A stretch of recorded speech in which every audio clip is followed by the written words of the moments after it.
Salam sejahtera, berita pagi Sarawak edisi Rabu 9 Disember bersama saya Abang Muasli Abang Abdul Samad. Jawatankuasa Pengurusan Bencana Negeri JPBN tidak akan berkompromi dengan majikan dalam pelbagai sektor pekerjaan yang mengaji pekerja warga asing yang tidak mempunyai permit sah, terutama mereka yang berisiko membawa dan menyebarkan virus COVID-19. Pemangku pengurusinya Tan Sri Dr. James Jemut Masing berkata siasatan JPBN mendapati kes positif COVID-19 di Serian dan Kuching yang dilaporkan beberapa hari lepas melibatkan pekerja asing yang memasuki Sarawak secara tidak sah. Setakat ini, 4 kes positif telah dikesan dan majikan mereka juga telah dikenal pasti. Tan Sri Dr. James Jemut berkata, agensi kerajaan berkaitan telah diarahkan untuk mengambil tindakan tegas terhadap pihak terlibat. Beliau menyatakan demikian dalam satu kenyataan selepas mesyuarat JPBN di Kuching yang turut melibatkan taklimat daripada agensi penguatkuasa berkaitan majikan sektor peladangan yang mengaji pendatang asing tanpa izin parti. Tegasnya, amaran berkenaan bukan hanya kepada pemilik peladang tetapi merangkumi majikan dalam semua sektor. Sementara itu, Sarawak merekodkan 2 lagi kes positif COVID-19 malam yang dikesan di daerah Kuching. Ini menjadikan jumlah kes positif di negeri ini meningkat kepada 1,072 kes. Jawatankuasa Pengurusan Bencana Negeri dalam kenyataan memberitahu kes ke-1071 merupakan seorang lelaki rakyat Indonesia. Kes telah dikesan dan dimasukkan ke pusat kuarantin kerana mempunyai kontak rapat dan kembar kepada kes positif yang dilaporkan pada 4 Disember lalu iaitu kes ke-1067. Manakala kes ke-1072 merupakan seorang lelaki warga negara tempatan dari Kelantan yang telah masuk ke Sarawak atas urusan melaporkan diri di pusat latihan di Kuching. Menurut JPBN, daerah Kuching dan Serian kekal berstatus zon kuning dengan jumlah keseluruhan 4 kes jangkitan tempatan dilaporkan dalam tempoh 14 hari lepas. Manakala 38 buah daerah lain kekal berstatus hijau. Manakala 4 kluster masih aktif di Sarawak iaitu kluster Besti, kluster Jalan Ebel, kluster Green Hill dan kluster Wisma Seberkas iaitu di Kuching. Pemilik-pemilik hotel di Bandar Sibu diminta membenarkan hotel mereka dijadikan sebagai pusat kuarantin untuk individu yang baru balik dari Sabah dan Semenanjung. Senator Robert Lau Hui Yu berkata kekurangan bilik di hotel yang dijadikan pusat kuarantin menyebabkan individu yang balik dari Kuala Lumpur dibenarkan dikuarantin di rumah mereka sendiri. Ketika membuat seruan itu, Senator Robert Lau berkata keputusan membenarkan mereka yang balik dari Kuala Lumpur untuk kuarantin di rumah agak berisiko memandangkan kes terbaru di kawasan Kuala Lumpur dan sekitarnya masih tinggi. So this is something like I can say it's something like a time bomb for Sibu. So it's not a good thing at all. Kita frontliner macam doctors ini, all the nurses ini, they can prepare to fight this war. But then we must have the cooperation of the public. The whole community has to come in together. Beliau ditemui media selepas majlis penyerahan simbolik mesin tindak balas berantai polimeras PCR kepada Hospital Sibu yang disumbangkan oleh kumpulan syarikat WTK. Ketika ini, Sibu hanya mempunyai sebuah hotel kuarantin berbanding 5 di Bintulu dan 14 buah hotel di Kuching. Sibu memerlukan sekurang-kurangnya 300 ke 600 buah bilik untuk menampung kedatangan mereka yang tiba di lapangan terbang Sibu. Majlis Wanita dan Keluarga Sarawak akan terus memberi penekanan terhadap pendidikan seksual di kalangan murid-murid sekolah sebagai antara agenda utama tahun depan. Menteri Kebajikan Kesejahteraan Komuniti Wanita, Keluarga dan Pembangunan Kanak-kanak, Datuk Seri Fatimah Abdullah berkata ini penting ke arah meningkatkan lagi kesedaran mereka mengenai gangguan seksual.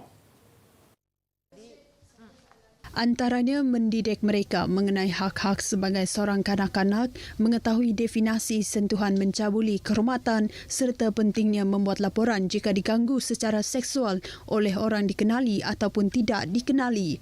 Bercakap dalam sidang media di Kuching, Datuk Seri Fatimah berkata sebanyak 163 kes jenayah gangguan seksual kanak-kanak dilaporkan dari Januari hingga Oktober tahun ini, penurunan sebanyak 18% berbanding tempoh yang sama tahun lepas. selepas. Secara keseluruhannya, jenayah itu menunjukkan tren peningkatan sepanjang tempoh 2016 hingga 2019 dengan melibatkan 763 kes telah dilaporkan di seluruh Sarawak. Kita tahu bahawa majoriti adalah kanak-kanak perempuan. But that doesn't mean ia tidak berlaku pada kanak-kanak lelaki. Ada juga. Tapi ada. Memang ada. Ada juga. But the number kalau dikira banding dengan yang perempuan, memang yang perempuan ini lebih banyak. Terdahulu, Dato' Seri Fatimah mempengerusikan mesyuarat Majlis Wanita dan Keluarga Sarawak. Persatuan Jawatankuasa Gabungan Sekolah Cina Sarawak Dongzong memohon Kerajaan Persekutuan mengecualikan pelaksanaan tulisan Jawi dalam Sukatan Pelajaran Bahasa Melayu Darjah 4 di Sekolah Jenis Kebangsaan Cina di negeri ini. Pengerusinya, Temenggung Datuk Vincent Lau berkata ia bukan bermaksud komuniti itu serta ibu bapa menentang tulisan Jawi, namun ia untuk mengekalkan status quo sukatan mata pelajaran di sekolah rendah Cina. Jelasnya, persatuan tersebut telah menjalankan kajian di 222 sekolah rendah Cina termasuk 169 ahli jawatankuasa dan 50 persatuan ibu bapa dan guru seluruh Sarawak pada Februari lalu. Hasil kajian itu menunjukkan 219 buah sekolah atau 98.7% menolak pelaksanaan tulisan Jawi itu. The Chinese community is not against Jawi or Husq per se.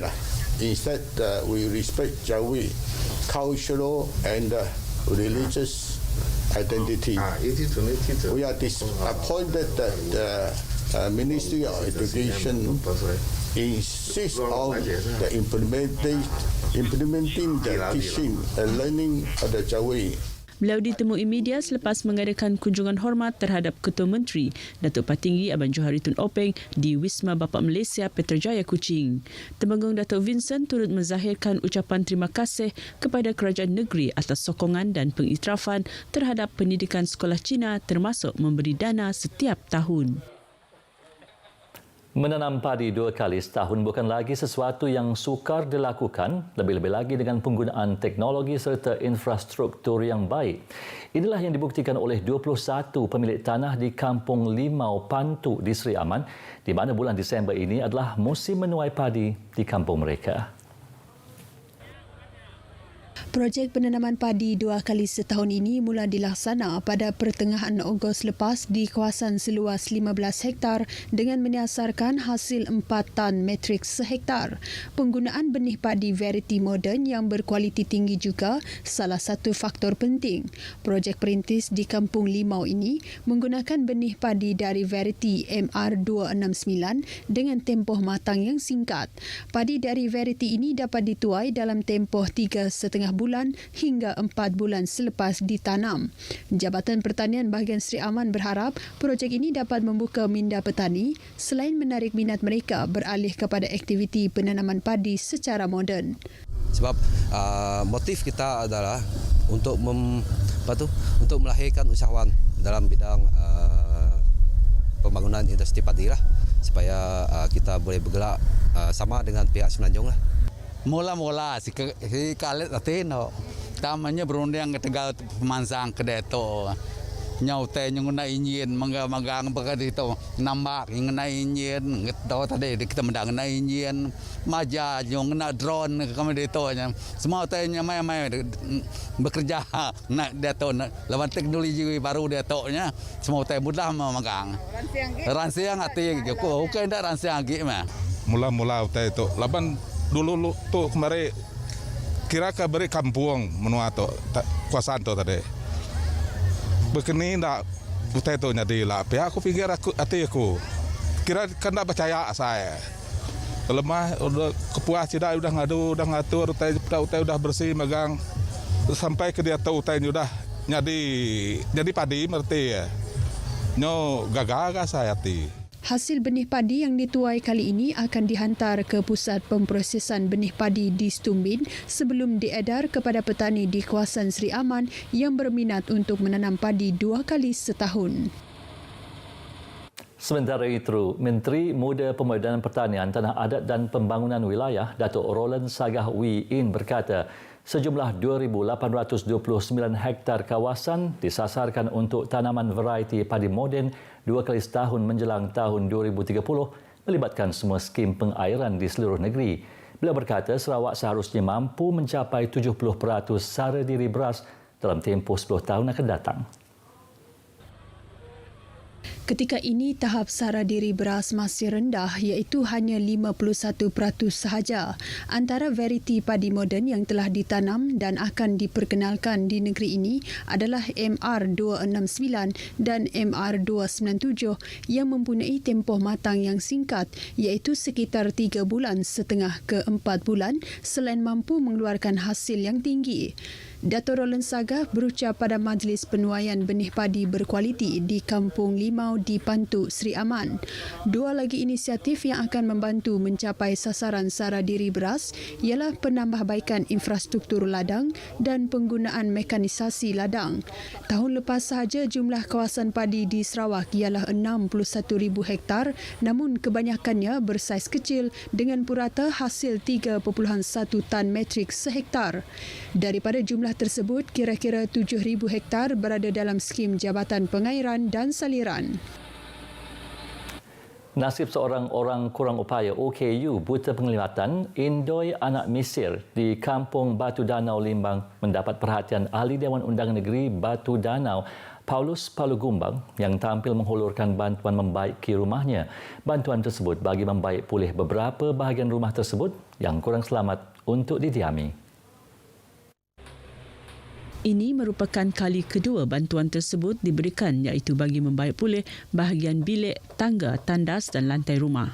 Peruntukan diperolehi daripada Pusat Hikmat Dewan Undangan Negeri Dun Batu Danau. Hari ini kita mengadakan gotong royong untuk membaik pulih rumah Puan Indoi Anak Mesir, iaitu seorang OKU yang tidak ada penglihatan. She's blind lah. Beliau ditemui media selepas hadir di program gotong royong membaik pulih rumah OKU tersebut. Dalam pada itu, Paulus berkata pihaknya juga telah diperuntukkan oleh kerajaan untuk meneruskan program baik pulih rumah pada tahun hadapan mengikut Belanjawan Negeri 2021. Beliau turut merakamkan penghargaan kepada semua sukarelawan yang terlibat dalam melaksanakan aktiviti tersebut. Paparan itu tadi mengakhiri berita pagi Sarawak hari ini. Sehingga berjumpa lagi, saya Abang Muazli, Abang Abdul Samad.